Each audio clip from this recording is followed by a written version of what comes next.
Modi ನಿಂದಿಸಿದ Trump ವಿರುದ್ಧ ಕಠಿಣ ಕ್ರಮ.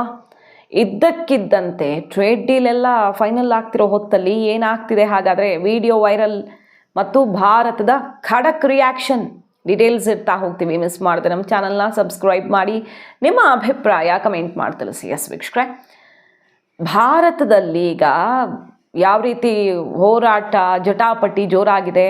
ಬಜೆಟ್ ಅಧಿವೇಶನದ ಮೊದಲ ಹಂತ ಮುಗಿದಿದೆ.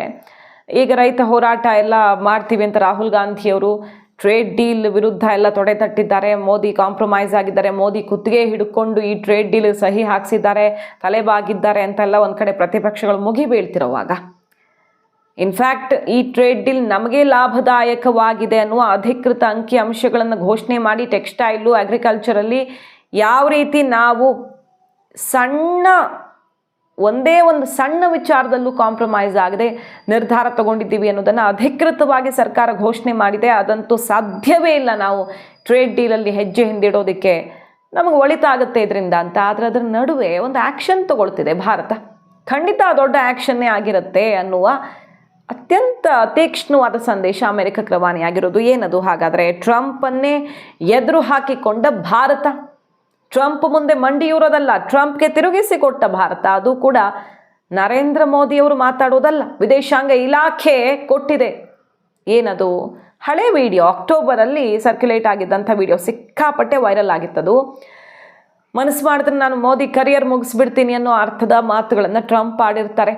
ಮೋದಿ ಅಂದರೆ ನನಗೆ ತುಂಬ ಇಷ್ಟ, ಮೋದಿ ನನ್ನನ್ನು ತುಂಬ ಇಷ್ಟಪಡ್ತಾರೆ, ನನಗೆ ಪಾಪ ಅವರ ಕರಿಯರ್ ಎಂಡ್ ಮಾಡೋಕ್ಕೆ ಇಷ್ಟ ಇಲ್ಲ ಅಂತೆಲ್ಲ ಹೇಳಿರ್ತಾರೆ. ಅಂದರೆ ಮೋದಿ ತನ್ನನ್ನು ಪ್ರೀತಿಸ್ತಿರೋದಕ್ಕೆ ಕಾರಣ ಅವ್ರ ಕರಿಯರ್ ಎಂಡ್ ಆಗೋ ಭಯ ಅನ್ನೋ ರೀತಿಯಲ್ಲಿ ಆ ಸ್ಟೇಟ್ಮೆಂಟು ಚರ್ಚೆ ಆಗಿರುತ್ತೆ. ಕಾಂಗ್ರೆಸ್ಸಲ್ಲಿ ಅದನ್ನು ಶೇರ್ ಮಾಡಿ ಏನಿದ್ರ ಅರ್ಥ ಅಂತೆಲ್ಲ ಮುಗಿಬಿದ್ದಿರುತ್ತೆ. ಇನ್ನು ಈ ಟ್ರೇಡ್ ಡೀಲು, ಟ್ಯಾರಿಫ್ ತಲೆನೋವೆಲ್ಲ ಹೆಚ್ಚಿದ್ದ ಸಮಯ. ಈಗೇನೋ ಟ್ಯಾರಿಫ್ ಕಟ್ ಆಗಿದೆ, ಟ್ರೇಡ್ ಡೀಲು ಒಂದು ಹಂತಕ್ಕೆ ಬರ್ತಾ ಇದೆ. ಈ ಹೊತ್ತಲ್ಲಿ ಆ ಹಳೆ ವಿಡಿಯೋಗ ಭಾರತ ರಿಯಾಕ್ಟ್ ಮಾಡಿದೆ. ಅವಶ್ಯಕತೆ ಇರಲಿಲ್ಲ ಈಗ ರಿಯಾಕ್ಟ್ ಮಾಡೋದಾದ್ರೆ ಅವತ್ತು ಮಾಡಬಹುದಿತ್ತಲ್ವಾ. ಬಟ್ ಈಗ ಮತ್ತೆ ವಿಡಿಯೋ ವೈರಲ್ ಆಗ್ತಿದ್ದು, ವಿದೇಶಾಂಗ ಇಲಾಖೆ ಅದಕ್ಕೆ ತೀಕ್ಷ್ಣವಾಗಿ ಪ್ರತಿಕ್ರಿಯಿಸಿದೆ. ಈ ವಿಡಿಯೋ ಸತ್ಯಾಸತ್ಯತೆಯನ್ನು ಪರಿಶೀಲಿಸ್ತಾ ಇದ್ದೀವಿ. ಈ ವಿಡಿಯೋ ಸತ್ಯವೇ ಆಗಿದ್ರೆ, ಟ್ರಂಪ್ ಈ ರೀತಿಯಲ್ಲಿ ಮೋದಿ ಬಗ್ಗೆ ಮಾತಾಡಿದ್ದೇ ಹೋದಾದರೆ ಆಕ್ಷನ್ ಕಟ್ಟಿಟ್ಟ ಬುತ್ತಿ ಅಂತ ಅಮೆರಿಕಾಗೆ ಎಚ್ಚರಿಕೆ ಸಂದೇಶವನ್ನು ವಿದೇಶಾಂಗ ಇಲಾಖೆ ಕೊಟ್ಟಿರೋದು. Modi is a great man. That he loves Trump. Now, I don't know if the word love, I don't want you to take that any different. I don't want to destroy his political career, okay? ಭಾರತದೊಂದಿಗಿನ ಸುಂಕ ಸಮರ ನಡೆಸಿ ಇದೀಗ America ಸ್ವಲ್ಪ ತಣ್ಣಗಾಗಿದೆ. America ಕಂಡೀಷನ್ಗಳನ್ನು ಹಾಕದಂಗೆ ಕಂಡು ಬಂತಲ್ವ. ಮೊನ್ನೆ interim agreement ಸಮಯದಲ್ಲಿ ಘೋಷಣೆಗಳನ್ನೆಲ್ಲ ಮಾಡಿದ್ರಲ್ವ. $500 billion Bharat ಖರೀದಿ ಮಾಡುತ್ತೆ, ಮತ್ತು ಈ ರಷ್ಯಾದಿಂದ ಆಯಿಲ್ ತಗೊಳ್ಳಲ್ಲ, ಅದ್ರ ಜೊತೆಗೆ ಕೃಷಿ ಬಗ್ಗೆ, ಡೇಟಾ, ಈ ಡಿಜಿಟಲ್ ಟ್ಯಾಕ್ಸ್ ಬಗ್ಗೆ ಎಲ್ಲ ಅವರೇ ಘೋಷಣೆ ಮಾಡ್ಕೊಂಡು ಬಿಟ್ಟಿದ್ರು.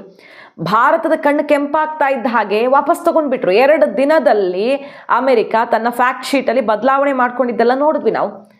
ಈ ಅವರ ಸೋಯಾ ಮತ್ತು ಬೇರೆ ಬೇರೆ ಸೀರಿಯಲ್ಸ್ ಮೇಲೆ ಭಾರತ ಹಾಕಿದ್ದ ಟ್ಯಾಕ್ಸ್ ರಿಮೂವ್ ಮಾಡುತ್ತೆ ಅನ್ನೋದನ್ನು ಸುಳ್ಳು ಹೇಳ್ಕೊಂಡಿತ್ತು ಅಮೆರಿಕ.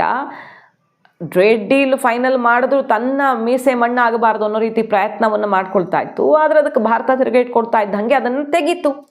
ಇಲ್ಲ, ಭಾರತ ತನ್ನ ಫುಡ್ ಪ್ರಾಡಕ್ಟ್ಸ್ ಮೇಲೆ ಯಾವುದು ತೆರಿಗೆ ತೆಗಿತಾ ಇಲ್ಲ ಅನ್ನೋದನ್ನು ಖಚಿತಪಡಿಸ್ತು. ಮತ್ತು ಈ ಡಿಜಿಟಲ್ ಟ್ಯಾಕ್ಸ್ ರಿಮೂವ್ನೇ ಮಾಡಿಬಿಡತ್ತೆ ಅನ್ನೋ ಥರ ಘೋಷಣೆ ಮಾಡ್ಕೊಂಡಿದ್ರು. ಈ ನೆಗೋಷಿಯೇಷನ್ ಮಾಡ್ತಾ ಇದ್ದೀವಿ ಅಂತ ವರ್ಡನ್ನು ರೀಪ್ಲೇಸ್ ಮಾಡ್ತು. ಅದಕ್ಕಿಂತ ಪ್ರಮುಖವಾಗಿ $500 ಬಿಲಿಯನ್ ಮೊತ್ತದ ಪ್ರಾಡಕ್ಟ್ಸನ್ನು ನಾವು ಅಮೆರಿಕದಿಂದ ಬೈ ಮಾಡ್ತೀವಿ 5 ವರ್ಷಗಳಲ್ಲಿ ಅನ್ನೋದೇನಿದೆಯಲ್ಲ, ಅದಕ್ಕೂ ಇಲ್ಲಿ ಸಿಕ್ಕಾಪಟ್ಟೆ ಆಕ್ರೋಶ ಸಿಡಿದಿತ್ತು.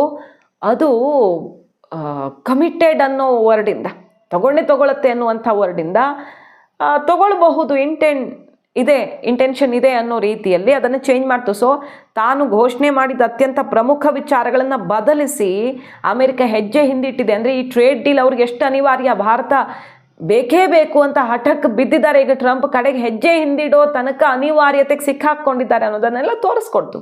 ಇದರ ನಡುವೆ ಈಗ ಟ್ರೇಡ್ ಡೀಲ್ ಫೈನಲ್ ಆಗ್ತಿರೋ ಹೊತ್ತಲ್ಲಿ ಸಂಬಂಧ ತುಂಬ ಚೆನ್ನಾಗಿರಬೇಕು. ಈ ಹೊತ್ತಲ್ಲಿ ಭಾರತ ತಿರುಗಿಸ್ಕೊಟ್ಟಿದೆ ಟ್ರಂಪ್ಗೆ ಅನ್ನೋದು ವೆರಿ ಇಂಟ್ರೆಸ್ಟಿಂಗ್ ಡೆವಲಪ್ಮೆಂಟ್. ನೋಡಿ, ಸಾಮಾಜಿಕ ಜಾಲತಾಣಗಳಲ್ಲಿ ಅಕ್ಟೋಬರ್ 18ರಂದು ಕಳೆದ ವರ್ಷ, ಅದು 2025, ಒಂದು ಸ್ಟೇಟ್ಮೆಂಟ್ ವೈರಲ್ ಆಯಿತು. ಅದರ ಸತ್ಯಾಸತ್ಯತೆ ಇನ್ನೂ ನಾವು ಪರಿಶೀಲಿಸ್ತೀವಿ ಅಂತ ಹೇಳಿದೆ ವಿದೇಶಾಂಗ ಇಲಾಖೆ. ಸತ್ಯ ಆಗಿದ್ರೆ ಮಾತ್ರ ಆ್ಯಕ್ಷನ್ ಕಟ್ಟಿಟ್ಟ ಬುತ್ತಿ ಅಂತ. ಶ್ವೇತಭವನದಲ್ಲಿ ಮಾತನಾಡಿರ್ತಾರೆ.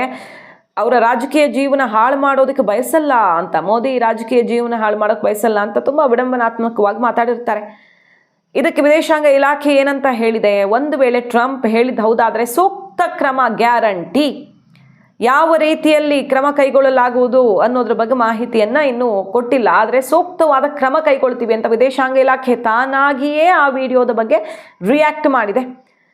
ವಿದೇಶಾಂಗ ಇಲಾಖೆ ಸಾಪ್ತಾಹಿಕ ಮಾಧ್ಯಮಗೋಷ್ಠಿಯಲ್ಲಿ ಈ ಡೀಟೇಲ್ಸನ್ನು ವಿದೇಶಾಂಗ ಇಲಾಖೆ ರಣಧೀರ್ ಜೈಸ್ವಾಲ್ ಅವರು ಕೊಟ್ಟಿದ್ದಾರೆ. ಡೊನಾಲ್ಡ್ ಟ್ರಂಪ್ ನರೇಂದ್ರ ಮೋದಿಯವರ ಬಗ್ಗೆ ಅವರ ರಾಜಕೀಯ ಜೀವನ ನಾಶ ಮಾಡಲು ಬಯಸೋದಿಲ್ಲ ಅನ್ನುವ ವಿಡಿಯೋವನ್ನು ಪರಿಶೀಲಿಸ್ತೀವಿ. ನಾನಿನ್ನೂ ಆ ಸ್ಟೇಟ್ಮೆಂಟನ್ನು ಪರ್ಟಿಕ್ಯುಲರ್ ಆಗಿ ಗಮನಿಸಿಲ್ಲ, ಬಟ್ ಅದಿದ್ದರೆ ಮಾತ್ರ ಕ್ರಮ ಗ್ಯಾರಂಟಿ ಅನ್ನುವಂಥ ಎಚ್ಚರಿಕೆ ಹೋಗಿರೋದು. ಏನದು ಆ್ಯಕ್ಚುಲಿ ಏನು, ಯಾವ ಟೈಮಲ್ಲಿ ಮಾತಾಡಿರ್ತಾರೆ, FBI ನಿರ್ದೇಶಕರೊಂದಿಗೆ ಜಂಟಿ ಪತ್ರಿಕಾಗೋಷ್ಠಿ ನಡೆಸ್ತಾ ಇರ್ತಾರೆ. ಆಗ ಮೋದಿಯನ್ನು ಹೊಗಳಕ್ಕೆ ಶುರು ಮಾಡ್ತಾರೆ. ಇದ್ದಕ್ಕಿದ್ದಂತೆ ಒಬ್ಬ ಮಹಾನ್ ವ್ಯಕ್ತಿ ನನ್ನನ್ನು ತುಂಬ ಪ್ರೀತಿಸ್ತಾರೆ, ಅವ್ರ ಪ್ರೀತಿ ಅನ್ನೋ ಪದದ ಅರ್ಥವನ್ನು ನೀವು ಬೇರೆ ಬೇರೆ ರೀತಿಯೆಲ್ಲ ಕಲ್ಪಿಸ್ಕೊಳ್ಬೇಡಿ, ನಾನೇನು ಅವ್ರ ಜೀವನ ರಾಜಕೀಯ ಜೀವನ ಹಾಳು ಮಾಡೋಕೆ, ಅವ್ರ ಕರಿಯರನ್ನು ಹಾಳು ಮಾಡೋಕೆ ಇಷ್ಟಪಡಲ್ಲ ಅಂತ ಹೇಳ್ತಾ ಇದ್ದ ಹಾಗೆ ಇಲ್ಲಿ ಶುರುವಾಗ್ಬಿಟ್ಟಿತ್ತು.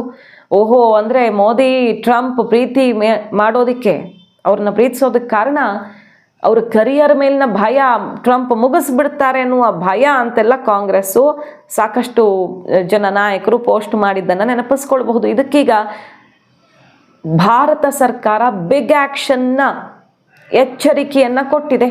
ಸೊ ಅಮೆರಿಕ ಭಾರತವನ್ನು ಬಗ್ಗಿಸೋಕೆ ನೋಡ್ತೀನಿ ಅಂತ ಹೇಳಿದಾಗೆಲ್ಲ ಅವರಾಗಿಯೇ ಹೆಜ್ಜೆ ಹಿಂದಿಡಬೇಕಾಗಿ ಬಂದಿದೆ. ಈಗ ನೋಡಿ, ಟೆಕ್ಸ್ಟೈಲ್ ಸೆಕ್ಟರ್, ನಿನ್ನೆ ಪಿಯೂಷ್ ಗೋಯಲ್ ಅವರು ದೊಡ್ಡ ಅನೌನ್ಸ್ಮೆಂಟ್ ಮಾಡಿದ್ರು. ಜಸ್ಟ್ ಲೈಕ್ ಬಾಂಗ್ಲಾದೇಶ್, ನಮಗೂ ಕೂಡ 0 ಟ್ಯಾರಿಫ್ ಇರುತ್ತೆ.